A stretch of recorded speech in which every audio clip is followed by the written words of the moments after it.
Hello friends, welcome back to E education channel. So friends, आज का जो recruitment है ये मल्टी प्रोफाइल रिक्रूटमेंट है, जिसमें कि किसी भी स्ट्रीम के कैंडिडेट अप्लाई कर सकते हैं। जैसा कि यहाँ पर आप देख सकते हैं, इंजीनियर्स के लिए है, सेक्रेटरी के लिए है, टेक्नीशियंस के लिए है, इंस्पेक्टर है, लाइब्रेरियन है, ट्रांसलेटर है, लेबोरेटरी असिस्टेंट है, क्लर्क है, और भी बहुत सारे प्रोफाइल की वैकेंसी यहाँ पर जारी की गई है। अप्रॉक्स 17 से 20 डिफरेंट डिफरेंट प्रोफाइल की वैकेंसी है, जो कि नॉन टीचिंग स्टाफ कहलाता है। और ये वैकेंसी जो है झारखंड केंद्रीय विद्यालय विश्वविद्यालय के द्वारा जारी किया गया है, जिसको कहते हैं सेंट्रल यूनिवर्सिटी ऑफ झारखंड। अब यहाँ पर ये क्वेश्चन आता है फ्रेंड्स, क्या अदर स्टेट के कैंडिडेट अप्लाई कर सकते हैं? बिल्कुल अप्लाई कर सकते हैं, राइट। तो चलिए जानते हैं एलिजिबिलिटी क्राइटेरिया और कैसे अप्लाई करना है, क्या है एग्जामिनेशन पैटर्न एंड क्या है syllabus, each and everything discuss करेंगे। एंड सभी प्रोफाइल के लिए सैलरी अलग अलग होने वाली है। Okay, so let's start it. Channel को सब्सक्राइब कर लीजिएगा अगर आप नए हैं और रेगुलर अपडेट आपको चाहिए। सो यहाँ पर देखेंगे central university of Jharkhand non teaching staff recruitment, right. So यहाँ पर देखिए, ये जो है date of commencement of online application 9 सितंबर को रिलीज हुआ। और ये 8 सितंबर तक जो है आप फॉर्म फिल कर सकते हैं, 8 अक्टूबर तक, सॉरी। तो 8 अक्टूबर तक आप फॉर्म फिल कर सकते हैं। और यहाँ पर application fee for the general OBC and economy weaker section के लिए 1000 रुपये है, ठीक है। और SC ST transgender PWD women, right, तो इनके लिए कोई भी एप्लीकेशन फी नहीं रखा गया है। सो लिमिटेड वैकेंसी है, बट बहुत सारे प्रोफाइल में है। और ऐसा भी है कि एक कैंडिडेट जो है एक से ज़्यादा प्रोफाइल में एलिजिबल है, तो अगर आप एक में नहीं है तो दूसरे में आप अप्लाई कर सकते हैं। ओके, सो यहाँ पर देखिए, सेक्शन ऑफिसर्स के लिए 2 वैकेंसी है। और यहाँ सैलरी स्ट्रक्चर 44,900 से लेके 1,42,400 तक है। तो 44,900 ये बेसिक है, प्लस अदर अलाउंसेस आपको मिलाकर 56,000 समथिंग स्टार्टिंग में मिलने वाला है। प्राइवेट सेक्रेटरी के लिए भी 2 वैकेंसी है, असिस्टेंट के लिए 3 वैकेंसी है, जूनियर इंजीनियर इलेक्ट्रिकल के लिए 1 वैकेंसी, ट्रांसलेटर के लिए 1, सीनियर टेक्निकल असिस्टेंट के लिए 1 वैकेंसी। सभी का यहाँ पर सैलरी दिया हुआ है, ठीक है। तो यहाँ पर उसके बाद टेक्निकल असिस्टेंट के लिए 1 वैकेंसी, सिक्योरिटी इंस्पेक्टर के लिए 1 वैकेंसी, अपर डिवीजन क्लर्क के लिए 1 वैकेंसी, लाइब्रेरी असिस्टेंट के लिए 3 vacancy, library assistant 1 vacancy, lower division clerk 4, and lower division clerk फिर से जो है केयर टेकिंग में 1 वैकेंसी है। ड्राइवर के लिए 3, लेबोरेटरी अटेंडेंट के लिए 4, लाइब्रेरी अटेंडेंट के लिए 2। तो ये है वैकेंसी। यहाँ पर 1800 नहीं, 18,000 होगा, ठीक है ये, ठीक है गाइस। तो ये जो है दिया गया है number of vacancy and, right. इसके अलावा अटेंडेंट हॉस्टल में 1 वैकेंसी, 2 वैकेंसी है, राइट। टोटल 33 वैकेंसी है। तो अब बात करते हैं एलिजिबिलिटी क्राइटेरिया की। एलिजिबिलिटी क्राइटेरिया की बात करें तो बैचलर डिग्री जो है अप्लाई कर सकते हैं, जिसमें कि सेक्शन ऑफिसर्स के लिए, ठीक है। और इसमें जो है आपका 3 ईयर का एक्सपीरियंस मांगा है एज एन असिस्टेंट किसी भी स्टेट PSUs और प्राइवेट सेक्टर का भी चलेगा, ठीक है। तो ये चीज़ें हैं, एंड कंप्यूटर का नॉलेज होना चाहिए।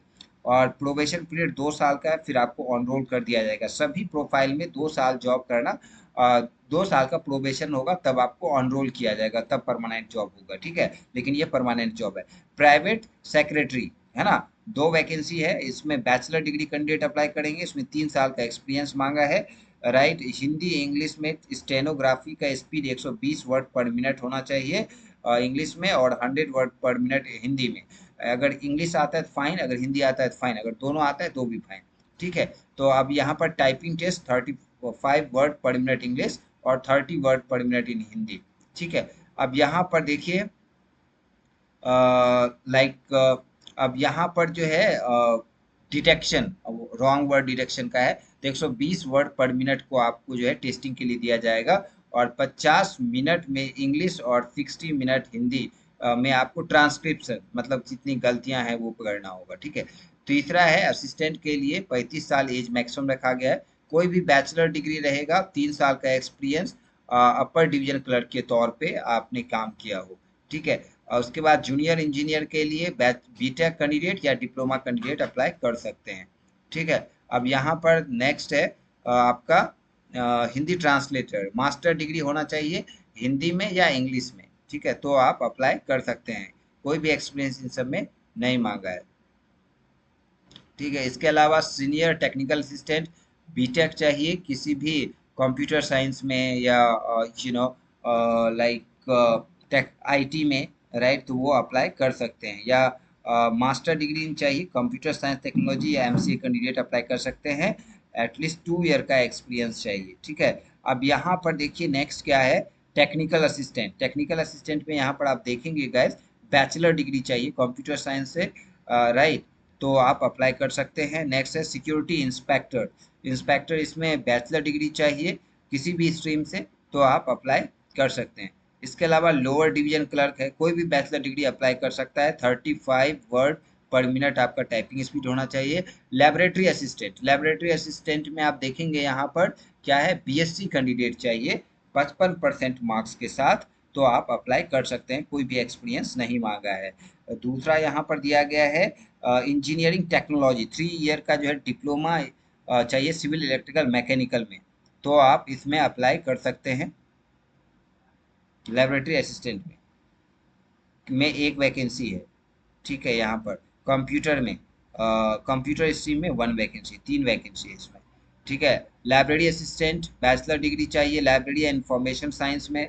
Typing speed 30 word per minute होना चाहिए। नॉलेज ऑफ कंप्यूटर एप्लीकेशन होना चाहिए। लोअर डिवीजन क्लर्क 27 एज दिया गया है, इसमें +2 कैंडिडेट अप्लाई कर सकते हैं, ठीक है। और टाइपिंग स्पीड होनी चाहिए। उसके बाद ड्राइवर के लिए 10th पास कैंडिडेट अप्लाई कर सकते हैं, और इसमें जो है मोटर का नॉलेज होना चाहिए और लाइसेंस होना चाहिए। इसके अलावा लेबोरेटरी अटेंडेंट के लिए +2 के बाद यहाँ पर +2 कैंडिडेट अप्लाई कर सकते हैं।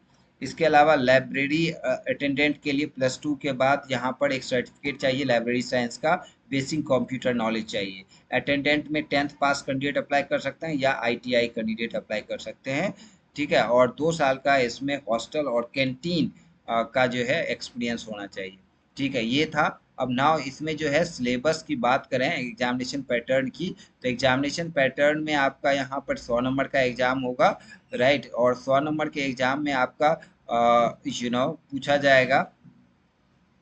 ओके, सो यहाँ पर देखिए पेपर 1 होगा पहले, फिर डिस्क्रिप्टिव पेपर होगा जहाँ जरूरत है, जैसे सेक्शन सेक्रेटरी ये सब ऑफिसर्स के लिए, और skill test, typing test, stenographer test ये होगा।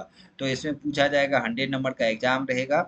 यहाँ पर देखिए जनरल अवेयरनेस 30 नंबर का, रीजनिंग 20 नंबर का, मैथमेटिकल एबिलिटी 20 नंबर का, कंप्यूटर नॉलेज 10 नंबर का, हिंदी और इंग्लिश लैंग्वेज 20 नंबर का। तो इस तरह जो है 2 घंटे का पेपर होगा, 100 क्वेश्चंस होंगे, ये आपको सॉल्व करना होगा। यहाँ पर सिलेबस दिया गया, फिर डिस्क्रिप्टिव पेपर होगा, राइट।